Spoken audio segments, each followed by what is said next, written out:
दीप अमावस्या म्हणजे दिव्यांची अमावस्या. या दिवशी आपल्या घरातील सर्व दिवे घासून पुसून स्वच्छ केले जातात आणि त्यांची विधिवत पूजा केली जाते. या दिव्यांना कणकेच्या गोड दिव्यांनी ओवाळले जाते. दीप अमावस्येला आणखीनही काही महत्त्वाच्या सेवा उपाय करायचे असतात. हे आपण आजच्या व्हिडिओमध्ये जाणून घेणार आहोत. तर मैत्रिणींनो, व्हिडिओ स्किप न करता शेवट पण नक्की बघा. नमस्कार, श्री स्वामी समर्थ. आजच्या व्हिडिओमध्ये आपण दीप अमावस्येबद्दल माहिती घेणार आहोत. दीप अमावस्या म्हणजेच आषाढ अमावस्या. आषाढ महिन्याची समाप्ती होऊन दुसऱ्या दिवसापासून श्रावण महिन्याला प्रारंभ होतो आणि इथून पुढे आपले सगळे सण वार व्रत वैकल्ये सुरू होतात. अगदी दिवाळीपर्यंत, वैकुंठ चतुर्थी, तुलसी विवाहापर्यंत आपले अनेक सण वार व्रत वैकल्ये असतात आणि आपल्याला प्रत्येक पूजेमध्ये आपल्या घरातील या दिव्यांचा आपण वापर करत असतो. तर या आषाढ अमावस्येला आपल्या घरातील सर्व दिवे घासून पुसून स्वच्छ करून त्यांची विधिवत पूजा करायची आहे. या दिव्यांची पूजा करत असताना आपण हेच दिवे त्यांच्या पूजनासाठी वापरायचे नसतात, तर आपल्याला कणकेचे गोड दिवे बनवून या दिव्यांची पूजन करायचे असते. या कणकेच्या दिव्यामध्ये तूप घालून आपण या दिव्यांची पूजन करायचे आहे. अमावस्या तिथीचा प्रारंभ हा मंगळवारी उत्तर रात्री म्हणजे आज रात्री 1:53 अमावस्या तिथी सुरू होणार आहे आणि बुधवारी रात्री 11:06 अमावस्या तिथी संपणार आहे. उद्या दिवसभर अमावस्या आहे, त्यामुळे दीपपूजन आपल्याला बुधवार दिनांक 12 ऑगस्टलाच करायचे आहे. आता हे दीपपूजन नेमके कधी करावे, सकाळी करावे की संध्याकाळी करावे? आपण सगळ्या विधी शक्यतो देवपूजेसोबतच करत असतो, परंतु आपल्याला दिव्यांची गरज कधी असते की रात्री आपल्याला दिवे लागत असतात. सायंकाळच्या वेळी आपण दिवे प्रज्वलित करत असतो, म्हणून आपल्याला दिव्यांचे पूजन हे सायंकाळच्या वेळेतच करायचे आहे.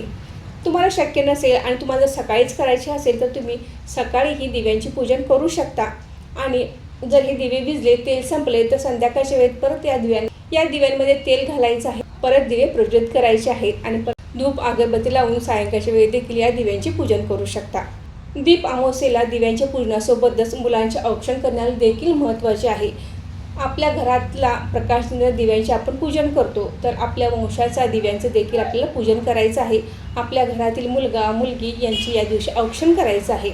औक्षण करत असताना आपण रामरक्षा म्हणून औक्षण करायचं आहे, कारण ह्या रामरक्षेमध्ये शरीराच्या सर्व भागांचे वर्णन करणारे स्तोत्र आहे. त्यामुळे आपल्या मुलांचे आरोग्य चांगले राहावे म्हणून रामरक्षेसोबत आपल्या घरातील मुलांचे आणि मुलींचे औक्षण करायचे आहे. मुलगा हा वंशाचा दिवा आणि मुलगी ही वंशाची पणती असते, त्यामुळे दोघांचेही औक्षण या दिवशी आपल्याला करायचे आहे. अमावस्या तिथी ही पितरांसाठी देखील खूप महत्त्वाची असते. तर या दिवशी आपल्या पितरांसाठी देखील आपल्याला एक दिवा लावायचा आहे. हा दिवा घराच्या दक्षिण दिशेला दक्षिणेकडे वाद करून हा दिवा लावायचा आहे. त्याचबरोबर काही जण अमावस्या आहे तर या दिवशी पितृतर्पण देखील करतात. असे म्हटले जाते की आषाढ अमावस्येला आपले पितृ पृथ्वीवर येतात आणि ते सर्व पितृ अमावस्येला परत जातात. त्यामुळे या दिवशी आपले जे काही पितृ असतील या दिवशी पृथ्वीवर येतात, त्यामुळे म्हणून त्यांच्यासाठी सुद्धा आपल्याला एक दिवा लावायचा आहे. अमावस्या तिथी, पौर्णिमा तिथी ही लक्ष्मीच्या पूजनासाठी देखील विशेष महत्त्वाची असते. या आषाढ अमावस्येला, या दीप अमावस्येला आपल्याला लक्ष्मी प्राप्तीसाठी देखील काही महत्त्वाच्या सेवा करायच्या आहेत. आपल्या देवघरामध्ये लक्ष्मीची मूर्ती असेल किंवा कुलदेवीची मूर्ती, फोटो असेल तर त्यांचे देखील आपण पूजन करायचे आहे.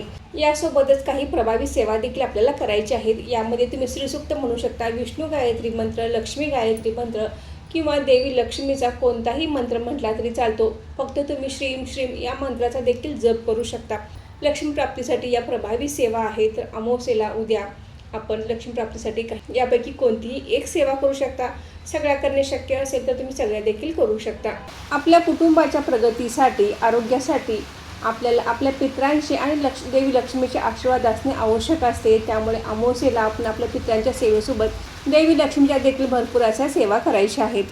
दिव्यांचे पूजन करत असताना आपण मुलांना सोबत घेऊन दिव्यांचे पूजन करायचे आहे. मुलांना सोबत घेऊन शुभं करोती म्हणायचे आहे, दिव्यांची प्रार्थना करायची आहे. त्याचबरोबर दिव्याचा मंत्र देखील म्हणायचा आहे.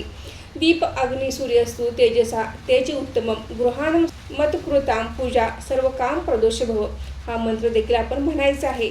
आणि दिव्याला प्रार्थना करायची आहे की आमच्या आयुष्यातील अंधकार निघून जाऊ दे, तुझ्या प्रकाशाने आमचे आयुष्य उजळून निघू दे, अशी प्रार्थना करायची आहे. अंधारातून प्रकाशाच्या वाटेवर नेणारा दिवा हा मांगल्याचे प्रतीक आहे. अनेक चांगल्या वाईट प्रसंगामध्ये आपल्या संस्कृतीमध्ये दिव्याला विशेष महत्त्व आहे. या दीप अमावस्येनंतर हिंदू धर्मामध्ये पवित्र मानल्या जाणाऱ्या श्रावण महिन्याला सुरुवात होते आणि इथून पुढे आपले अनेक सण वार व्रत वैकल्ये असतात. म्हणून आपण या आषाढ अमावस्येला आपल्या घरातील सर्व दिव्यांची पूजन करायचे असते. तर मैत्रिणींनो, दिव्यांचे पूजन कसे करावे याचा व्हिडिओ मी काल अपलोड केला आहे, तो तुम्ही बघू शकता. तर आजचा व्हिडिओ इथेच थांबवते. आजची माहिती कशी वाटली कमेंट करून नक्की सांगा. व्हिडिओ आवडल्यास व्हिडिओ लाईक करा, शेअर करा आणि सारिका भक्ती विश्व यूट्यूब चॅनलला सबस्क्राईब करा. धन्यवाद.